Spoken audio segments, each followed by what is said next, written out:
Merci à tous. Oui, ça peut être ça peut être des questions, ou ça peut être des commentaires aussi, hein. On est évidemment preneur de vos retours. Donc là, il y a une actualité, enfin il y a un peu une actualité à répétition sur les barrages hydroélectriques. Mais en ce moment, il y a une mission parlementaire qui est consacrée. Alors le titre, c'est les modes de gestion et d'exploitation des installations hydroélectriques, qui avait été lancée avant la dissolution et qui a été suspendue puis reprise à l'initiative d'une députée PS de l'Isère qui suit ça de longue date, c'est Marie-Noëlle Battistel, et donc qui a auditionné pas mal de personnes, dont les organisations syndicales. Euh, et on voulait vous présenter un petit peu quelles étaient les options sur la table, qu'est-ce que nous on en pensait, et s'interroger un peu aussi sur le fait qu'on a une position assez divergente des autres organisations syndicales. Alors, Alors d'abord, je vais commencer par quelques éléments de rappel. Je ne sais pas si tout le monde est spécialiste de l'hydraulique ici. Sur le parc hydroélectrique français, le parc hydroélectrique, c'est évidemment une brique essentielle du parc électrique. C'est à peu près 12% de la production, dont la moitié est du fil de l'eau, c'est-à-dire que ce n'est pas modulable, ça fonctionne en permanence. Et l'autre moitié est composée vous le voyez le camembert, à peu près un quart, c'est l'hydraulique de lac, donc qui est très utile et nécessaire pour enfin, compenser l'intermittence et gérer la flexibilité du système électrique. Les éclusés, qui sont en fait des barrages de très faible contenance qui modulent plutôt sur la journée, et puis les stations de pompage, qui sont le moyen de stockage aujourd'hui, l'électricité quasi essentielle, et qui est appelé à se développer aussi, même si les capacités sont pas immenses, parce qu'on sait qu'on va avoir de plus en plus besoin de stockage. Alors il y a deux types de régimes dans ces barrages. Les plus petits barrages en dessous de 4,5 MW sont sous le régime d'autorisation, c'est-à-dire qu'ils sont propriété des exploitants. Et les plus gros, mais qui représentent l'essentiel, sont sous le régime de la concession, c'est-à-dire qu'ils sont propriété de l'État, mais exploités par des exploitants. Évidemment, EDF en est le principal, mais aussi la CNR et la CHEM. Donc il y a à peu près 2000 autorisations. Alors ça, c'est un slide qui a été emprunté à l'ex-directeur d'EDF Hydro, Yves Giraud. Donc, il y a à peu près 2000 autorisations de moins de 4,5 MW et 400 concessions. Et EDF Hydro détient à peu près 80% de la puissance installée, mais surtout les 2 tiers de la production. Donc, l'eau et les barrages sont un bien public depuis très très longtemps. Ils sont propriété de l'État depuis pratiquement 500 ans. Hein. C'est l'édit de Moulins en 1566 qui place l'eau comme un bien, enfin, dans la propriété du royaume, parce que c'est considéré comme un bien stratégique. Et jusqu'à aujourd'hui, c'est toujours resté propriété plus du royaume, mais de l'État, et pour toutes les installations au-delà de 4,5 MW. Depuis 1946, donc création d'EDF, monopole public, EDF se voit confier l'ensemble de l'exploitation des barrages. C'est une concession unique à durée illimitée. Et l'eau produite l'électricité produite par ces barrages bénéficie à l'ensemble des usagers de manière équitable, puisque on a jusqu'à l'ouverture jusqu'à 2007 pour les particuliers, tout le monde bénéficie d'un tarif réglementé de vente qui est construit sur une logique de couverture des coûts de production, des coûts moyens de production, dont les coûts de l'hydroélectricité, avec un principe d'égalité de péréquation tarifaire. À partir de 2000, c'est les directives européennes d'ouverture à la concurrence. Le monopole d'EDF doit céder la place à des concurrents à la fois dans la production et dans la fourniture. Et donc en 2001, on crée un peu de manière forcée un concurrent à EDF en confiant l'exploitation des barrages sur le Rhône à la CNR, donc la Compagnie nationale du Rhône, qui était à l'époque publique, mais qui devient rapidement filiale à 50% d'Engie. Donc aujourd'hui, c'est filiale à 49,9% d'Engie, le reste étant propriété des collectivités locales. Et puis au même moment, la CHEM, qui était une filiale de la SNCF, qui exploite des barrages dans les Pyrénées, devient, elle, filiale à 100% d'Engie. Donc aujourd'hui, Engie a une part assez importante de l'hydroélectricité, 25 à 30% du productible. L'autre étape, évidemment, c'est 2004, EDF passe de statut d'EPIC à statut de société anonyme, donc un statut privé.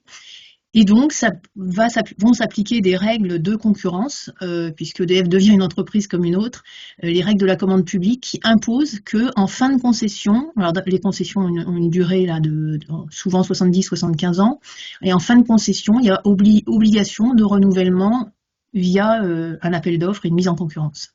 Donc ça, c'est ça la loi aujourd'hui. Et il y a beaucoup de concessions, alors j'ai plus le chiffre en tête, mais peut-être que des collègues l'auront, beaucoup de concessions qui arrivent prochainement à échéance, et certaines même sont passées et sont exploitées, ce qu'on appelle en délai glissant. Et puis l'autre chose, c'est qu'en à partir de 2015, il n'y a plus de tarifs réglementés de vente construits sur une logique de couverture des coûts. Donc déjà, il n'y a plus de tarifs réglementés de vente du tout pour les entreprises et les collectivités, à part les toutes petites. Ils n'ont que des offres de marché, évidemment, tarifées à partir des prix de marché. Mais même pour les particuliers et les toutes petites entreprises qui ont encore des tarifs réglementés de vente, ceux-ci ne sont plus calculés à partir des coûts de production, mais à partir des coûts d'approvisionnement d'un fournisseur qui ne dispose pas de moyens de production, c'est-à-dire en grande partie à partir des prix de marché. Et l'hydroélectricité est vendue à prix de marché, avec des revenus extrêmement dépendants du cours des prix de l'électricité, donc très très fluctuants. Et les revenus sont d'autant plus difficiles à prévoir qu'en plus, évidemment, il y a un aléa sur le volume en fonction de l'hydroélectricité de l'année. Alors, comme on est dans un contexte où légalement, on est censé mettre en concurrence les barrages en fin de concession, la Commission européenne devient de plus en plus pressante pour que la France applique les textes européens comme français. Et en particulier, ça s'accélère en 2015 avec une mise en demeure de la DG Comp, c'est-à-dire la DG Compétition, enfin c'est la direction de la concurrence de la Commission européenne, qui attaque sur le fait qu'EDF a une position dominante sur le marché aval, sur le marché amont, et qu'en plus, elle n'a pas mis en concurrence ses barrages. Et il y a une nouvelle mise en demeure là de la direction marché intérieur, qui ne concerne pas que la France, hein, mais il y a 8 pays qui sont concernés en 2019. Mais dès le début, je dirais, une résistance s'organise, pas seulement en interne à EDF, mais aussi parmi les parlementaires, les élus aussi locaux, et puis la population. Donc dès 2013, Marie-Noëlle Battistel, qui conduit donc la mission parlementaire actuelle, produit un rapport parlementaire pour mettre en garde contre les dangers que peuvent représenter une mise en concurrence. En 2018, elle refait une mission flash et là, elle nous sollicite pour faire un rapport pour détailler les risques qu'il peut y avoir à mettre en concurrence. Donc Sud, tout est sur notre site, hein, mais Sud a produit un gros travail en faisant un rapport important où on a été interviewé une centaine d'experts, beaucoup en interne, hein, de l'hydroélectricité. À la fois, enfin sur tous les volets, sur les volets sûreté, sécurité des installations, sur le volet environnement, sur le volet économique, sur le volet optimisation du parc électrique.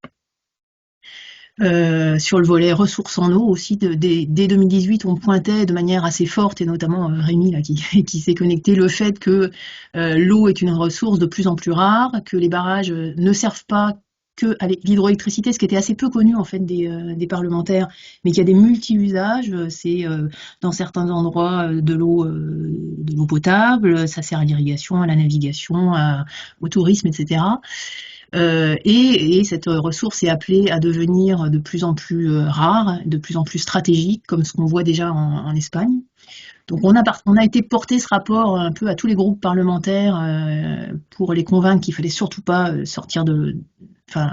mettre en concurrence ces barrages. Il y a eu un film aussi qui est sorti, financé notamment en partie par le CSE de la R&D, et qui est en libre accès, qui s'appelle le barrage d'eau sous haute tension, qui est disponible sur notre site aussi.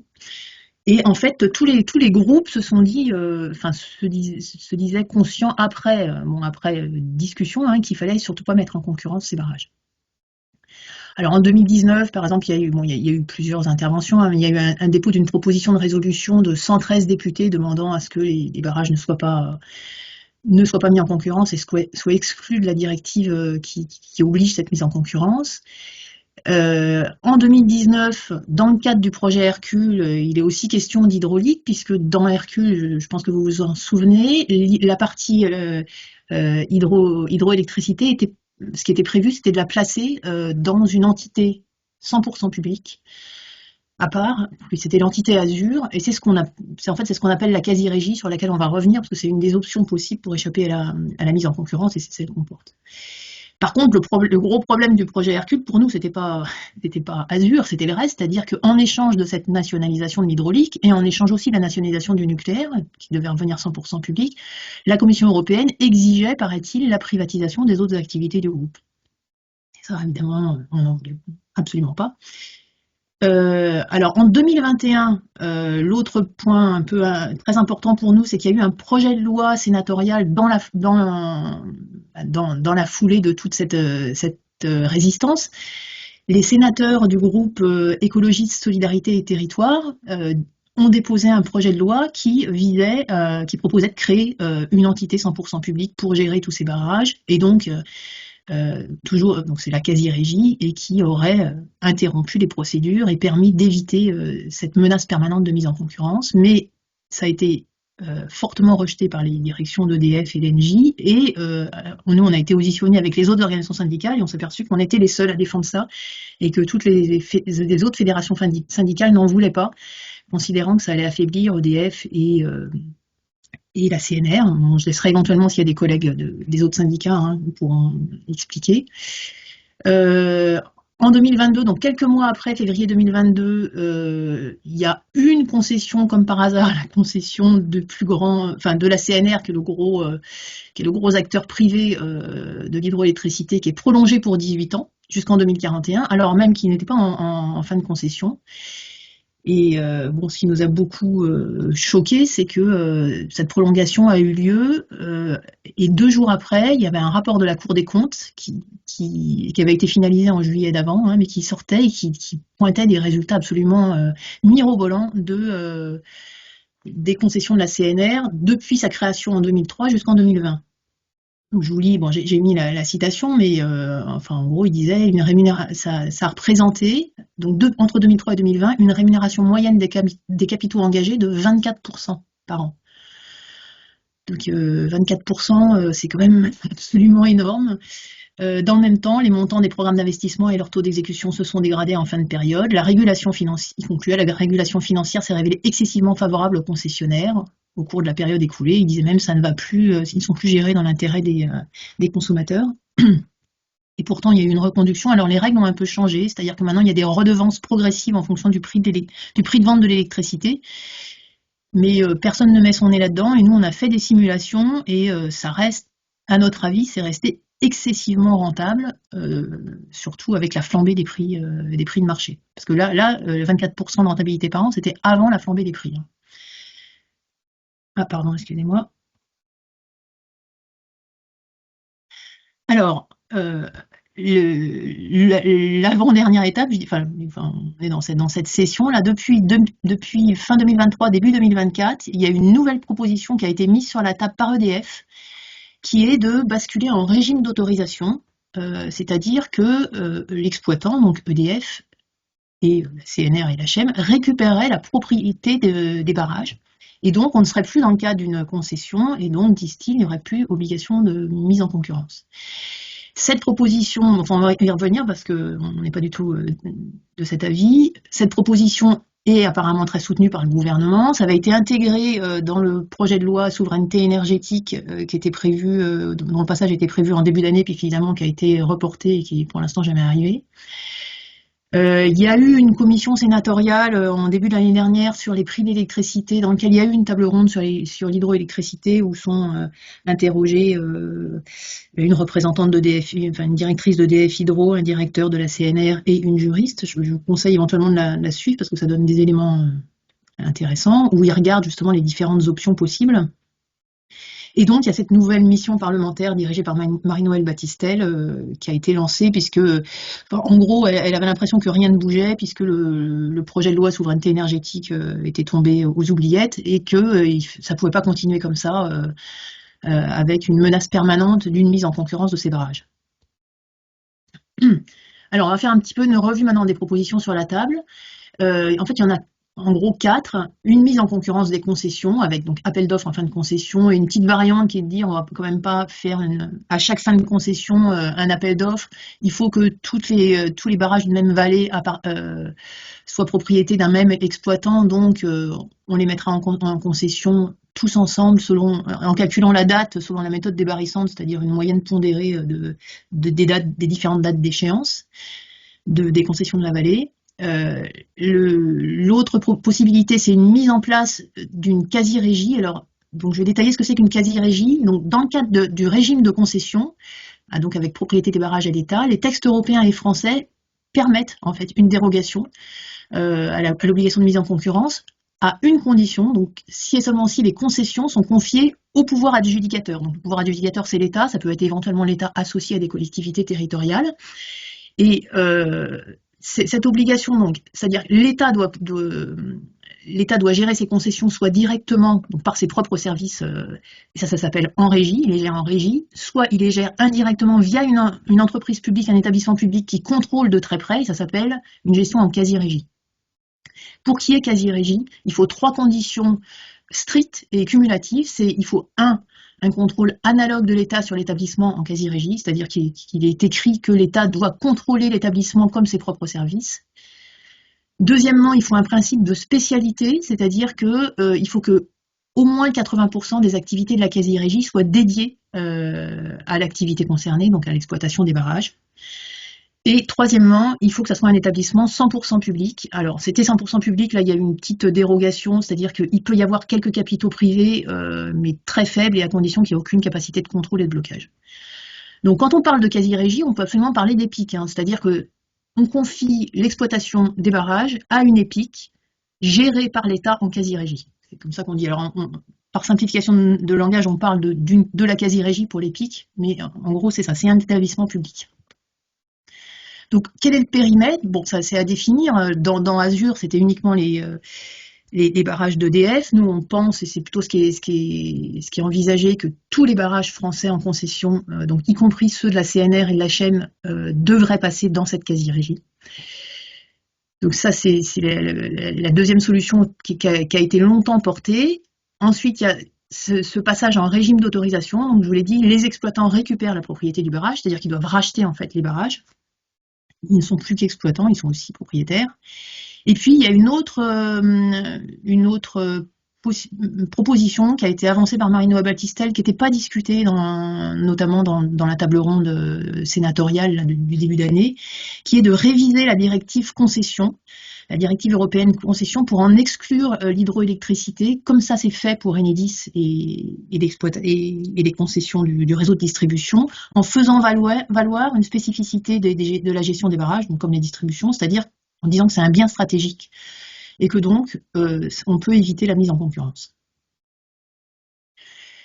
Alors, d'abord, un mot sur le statu quo. C'est vraiment pas possible de rester comme ça. Ça fait longtemps que ça dure maintenant, ça fait une quinzaine d'années et ça bloque toutes les décisions. Les collègues qui travaillent dans l'hydro le savent.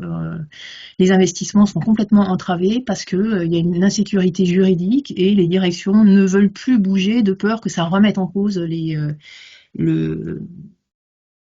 la concession et qu'on demande une mise en concurrence. Et puis au-delà, de toute façon, il n'y a aucune visibilité sur qui sera exploitant de ces barrages sur le long terme. Donc c'est pas possible d'investir dans ces conditions-là.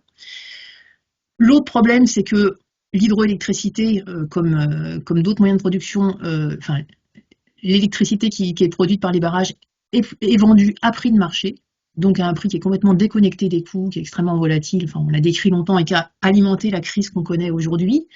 C'est très pénalisant pour les usagers, donc ça a vraiment participé à la flambée des prix pendant la crise.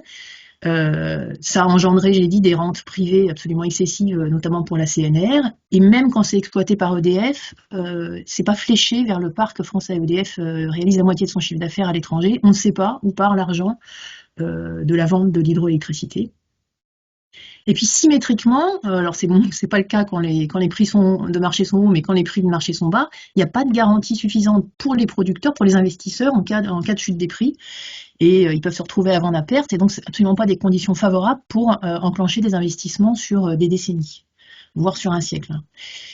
Alors l'autre problème, c'est qu'EDF a des exigences financières très élevées pour investir, du type de, enfin, il se comporte comme une entreprise privée en fait, avec il attend une rémunération du capital investi de l'ordre de souvent 7%, voire 10%.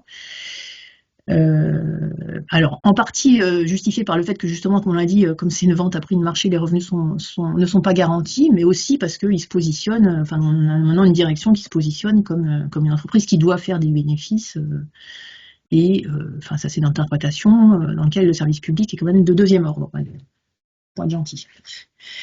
Il y a aussi un manque de transparence qui a été relevé. C'est absolument impossible apparemment pour les sénateurs, enfin pour les représentants des citoyens de connaître le coût des barrages. Le processus de détermination du potentiel hydroélectrique, donc quand on veut savoir qu'est-ce qui serait possible de développer, notamment comme STEP par exemple, il y a tout un ensemble de critères, c'est pas simple. Il y a des critères purement techniques de faisabilité, mais là on est plutôt sur des potentiels autour de 100 gigawatts. Or, EDF dit, et c'est difficile de le contester, le potentiel de développement des STEP, c'est 2 gigawatts d'ici 2035 et encore 2 gigawatts derrière, alors que il y a vraiment une multitude de critères, des critères techniques, des critères environnementaux, des critères économiques, et on n'arrive pas très bien à savoir, c'est assez opaque, quoi. Ça se passe dans les bureaux d'EDF et pas de manière suffisamment transparente. Et c'est pareil, comment sont sélectionnés les projets d'investissement? C'est pas une procédure très claire, il n'y a pas d'interclassement comme il pourrait y avoir sur l'éolien par exemple. Donc, et l'autre problème, qui pour nous est un problème majeur, c'est qu'on a aujourd'hui plusieurs exploitants. Donc déjà, c'est un problème de coordination du parc hydroélectrique. Ça a été très détaillé dans le rapport, avec en particulier sur le Rhône, le barrage de Génissia qui est en amont des centrales nucléaires du Bugey et de Saint-Alban et qui peut entraver le fonctionnement de ces centrales, notamment en été, avec des négociations sans fin qui ont été détaillées pour que la CNR accepte d'augmenter un peu le débit le turbinage de ces barrages, enfin, ça donne lieu à des négociations financières opaques et a priori très coûteuses. Alors, ça a dû être en partie résolu. Enfin, ils ont essayé de le traiter probablement dans l'appel d'offres, lors du prolongement du renouvellement de la concession, mais on voit bien que c'est impossible quand il y a plusieurs exploitants comme ça de bien coordonner. Donc des rentes privées, on l'a dit, déduplication de certaines fonctions, les prévisionnistes le savent, ils font 2 fois la même chose dans les prévisions sur le Rhône entre la CNR et EDF. Mais par contre, il n'y a pas eu d'effet négatif sur les salariés a priori qui ont conservé le statut des IEG et qui ont l'air satisfaits de leurs conditions de travail. La mise en concurrence, il va falloir que j'accélère un peu, donc on va aller vite là-dessus parce que c'est maintenant rejeté par tout le monde, hein. C'est une segmentation du parc hydroélectrique, c'est une privatisation avec un gros risque pour le partage de la ressource en eau qui est de plus en plus rare, des critères financiers qui prennent le pas sur le reste et notamment pas de garantie suffisante sur la sûreté et la sécurité des barrages, même si on peut inscrire tout un tas de choses dans les contrats de concession. Et puis on sait que ce qui a fait la force d'EDF et une reconnaissance internationale des équipes d'EDF là-dessus, c'est qu'ils avaient une histoire et une expérience de 70 ans sur énormément de barrages, et donc ils sont vraiment leaders sur ces questions de sûreté, mais aussi d'environnement. Et si on découpe le parc entre plein d'entités, ça rend beaucoup plus compliqué, ça segmente le retour d'expérience, ça segmente les données, c'est pas bon pour les études et donc pour la sécurité des barrages. Pareil sur l'écologie, et puis ça désoptimise le parc, la gestion du parc hydroélectrique, hein. À nouveau, l'hydroélectricité, c'est vraiment majeur dans l'équilibre puisque c'est une source très flexible, c'est majeur dans l'équilibre du parc électrique. Et puis, il y a aussi des risques sur la souveraineté nationale, c'est quand même des biens stratégiques. Et ce qui a souvent été relevé, c'est qu'il y avait une non-réciprocité, c'est-à-dire que EDF aurait dû la France aurait dû mettre en concurrence ces barrages avec beaucoup de candidats étrangers, d'entreprises étrangères, alors que ce n'était pas le cas dans les autres pays. Alors, le régime d'autorisation, le gros intérêt, c'est qu'il n'y aurait pas de nouveau démantèlement d'EDF, puisqu'on reste au périmètre actuel. Normalement, le principal problème, c'était la mise en concurrence, donc c'est censé éviter la mise en concurrence. Et en fait, quand on écoute tous les juristes là-dessus, notamment sur cette table ronde, et puis Pierre Gérini, qui était un conseiller de l'ancienne ministre, enfin de la ministre de l'écologie, ils disent tous, en fait, on voit pas comment, a priori, au moment du passage en autorisation, il y aura une mise en concurrence. Et effectivement, c'est ce qui apparaît apparemment dans les textes, mais de toute façon, l'idée fixe de la Commission européenne, c'est de combattre la position dominante d'EDF, et on ne voit pas comment ils accepteraient qu'en plus d'exploiter la plupart des barrages, elles en récupèrent la propriété sans une mise en concurrence. Donc à notre avis, c'est pas du tout une façon d'éviter la mise en concurrence. Pour nous, le gros problème, c'est qu'en fait, c'est une privatisation d'un bien public. Aujourd'hui, c'est l'exploitation qui est privatisée, là, c'est la propriété qui le serait. Alors pour la CNR et la l'HM, c'est immédiat, c'est-à-dire que les barrages sur le Rhône deviendraient propriété d'une entreprise 50% privée. Et pour EDF, alors aujourd'hui EDF est 100% public, mais c'est une entreprise sous statut privé. Et on sait que c'est bien moins protecteur d'avoir une propriété via une entreprise 100% publique, mais de droit privé, qu'une propriété directe de l'État. On a eu des expériences par le passé avec GDF qui devait, où il y avait eu des promesses, notamment de Sarkozy, que ça resterait toujours public, et aujourd'hui, Engie est très majoritairement privé. Il y a aussi une grande incertitude juridique sur cette proposition, ça risque d'être extrêmement compliqué et long. Les avis juridiques rapportés à plein d'endroits, et même l'avis de la Commission européenne, disent que ça tient pas, quoi. Donc, il y a eu un extrait qui a été mis en ligne d'un échange entre le ministère et la DG de la direction de la concurrence, qui dit, pour l'instant, la réponse de la direction de la concurrence est non, non et non, on peut continuer d'en parler, mais la commissaire ne sera jamais d'accord. En gros, à date, il n'y a d'argument ni en antitrust ni en aide d'État en faveur de ce schéma. Si une solution doit être trouvée, elle ne passera pas par là. Ça ne doit pas être rédhibitoire, mais disons que ça va être très clairement très compliqué sur le plan juridique. Et en plus, ce qui est étonnant, c'est que dans la comment dire, dans l'interview, enfin dans l'audition, pardon, de la représentante d'EDF Hydro, Emmanuelle Verdier, on avait l'impression qu'elle défendait même pas cette piste, que les aspects juridiques n'avaient pas été creusés vraiment par EDF. Bon, en plus, ça ne règle pas la plupart des difficultés qu'on a évoquées précédemment, c'est-à-dire qu'on a toujours des rentes de l'hydroélectricité qui ne sont pas fléchées vers le parc de production français, on a toujours des risques d'opacité parce qu'une gestion par des entreprises privées ou se comportant comme telles, des exigences financières importantes sur la rentabilité des capitaux investis, et puis donc une partie les barrages sur le Rhône qui sont exploités par une entreprise partiellement privée, pareil sur la Chem. On a toujours une vente de l'électricité à prix de marché. Et puis, je l'ai dit, donc une procédure qui est complexe et au passage une valorisation financière qui est extrêmement difficile à faire. C'est-à-dire qu'il faudrait évaluer, il faudrait racheter les concessions non échues aux concessionnaires, mais ensuite il faudrait évaluer le prix de rachat des barrages avec des usages qui sont multiples, qui n'arrêtent pas d'évoluer sur des échéances très longues. On voit bien que ça va être d'une complexité extrême. Personne ne sait comment faire. Et puis, par ailleurs, on nous dit que le problème d'endettement d'EDF est absolument majeur, et là, EDF pousse pour racheter ce parc. Ça paraît quand même assez étrange. Donc, autre possibilité, la révision de la direction concession pour en exclure l'hydroélectricité. Donc, comme je disais, sur le modèle d'Enedis. Donc là, il n'y aurait pas non plus de mise en concurrence, pas de nouveau démantèlement d'EDF a priori, sauf que, à notre avis, comme pour Enedis, il faudra une séparation comptable et de gestion très stricte. Et donc finalement, ça reviendra un peu au même problème que la quasi-régie qui crée une entité à part. Une grande incertitude juridique aussi, puisqu'il faut revoir une directive européenne, donc rien ne dit que ça sera gagné. On a toujours cette question de la position dominante d'EDF. C'est peu probable que la Commission européenne accepte, même si dans ce cas-là, enfin, nous, on est absolument pour désobéir aux règles européennes quand elles sont absurdes, mais à condition qu'il n'y ait pas d'autres solutions plus simples. Ça risque d'être compliqué. Or, il y a une forme d'urgence quand même pour l'hydro. En plus, cette solution, elle n'a pas du tout été envisagée dans le cadre de la commission qui date quand même de pas longtemps, commission sénatoriale, et elle ne règle pas comme précédemment, ça ne règle pas la plupart des difficultés actuelles, donc à nouveau les opacités, exigences financières liées aux entreprises privées, exploitation par le privé, comme la précédente.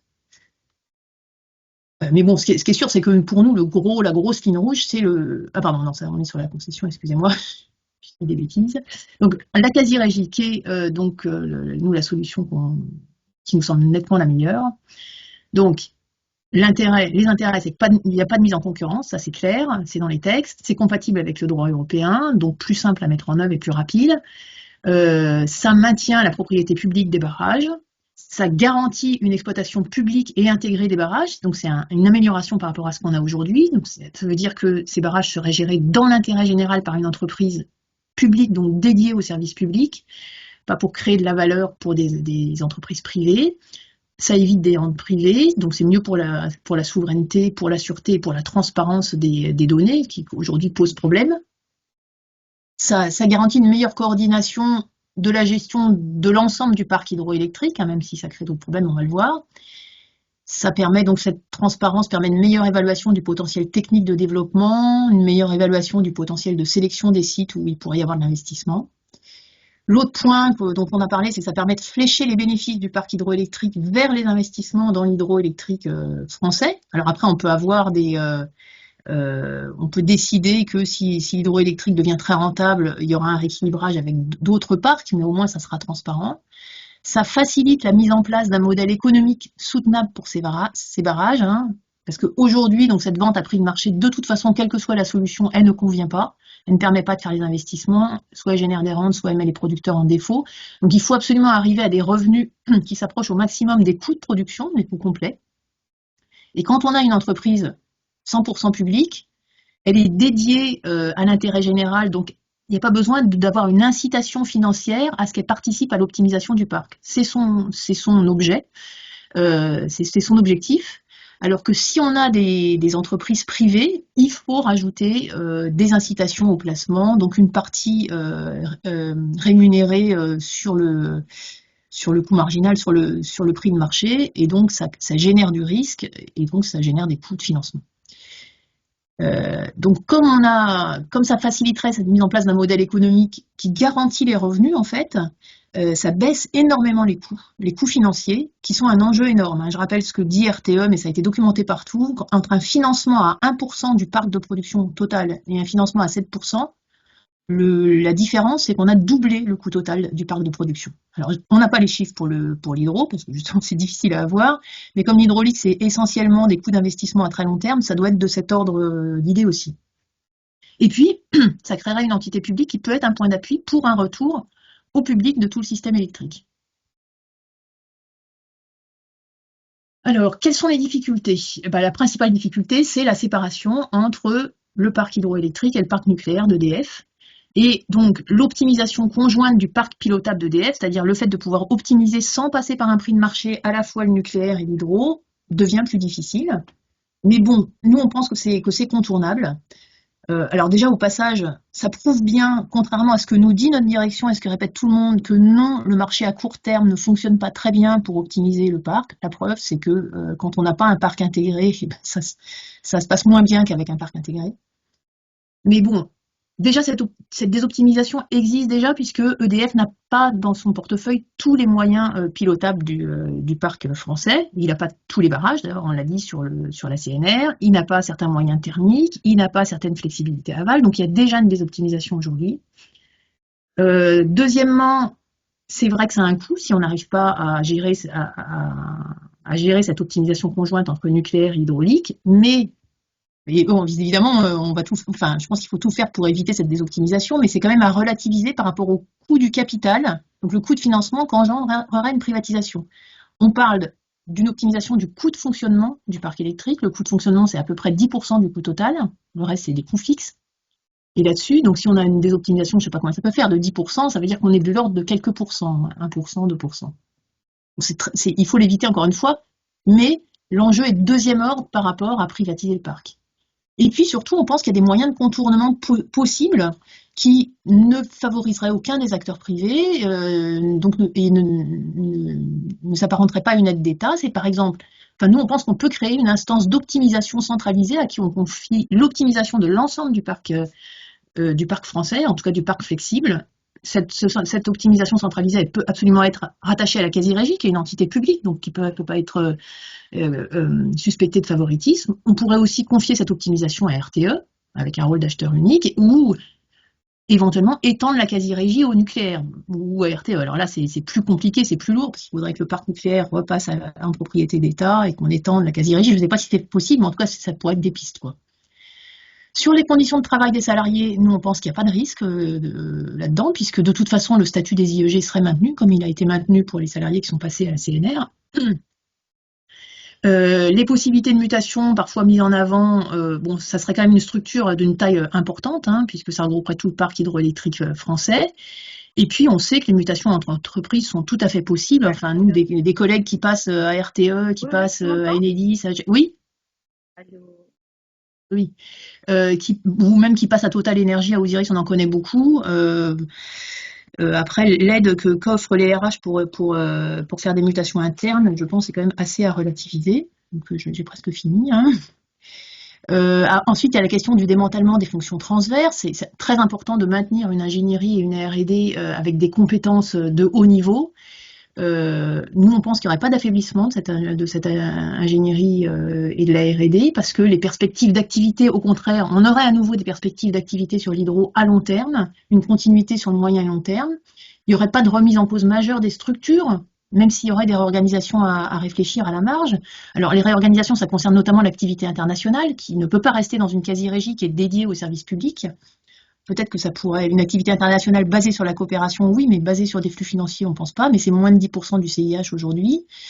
Sur la petite hydro, celle qui est en autorisation, en fait, aujourd'hui, elle est déjà filialisée. Il y a vraiment eu un mouvement de filialisation dans une filiale qui s'appelle Hydrostadium et qui n'est pas au statut. Donc, ça veut dire qu'aujourd'hui déjà, même avec une entreprise EDF SA, on voit apparaître de gros problèmes, enfin des choses assez critiquables. Et puis, la R&D et l'ingénierie commune avec les autres activités, notamment les gens qui travaillent à la fois sur l'hydro et sur le nucléaire, bon, pourraient être impactés. Mais il est possible de faire des partenariats, surtout entre entreprises privées, entre entreprises publiques, pardon, enfin des projets entre entreprises et organismes publics, on en fait tous les jours à la R&D. Il y a déjà de la consultance au CIH, ça existe, donc ça pourrait complexifier certains points, mais ça nous semble vraiment à la marge, et au contraire, ça pourrait amener une amélioration, notamment parce que toute l'hydro serait reconcentrée là-dedans.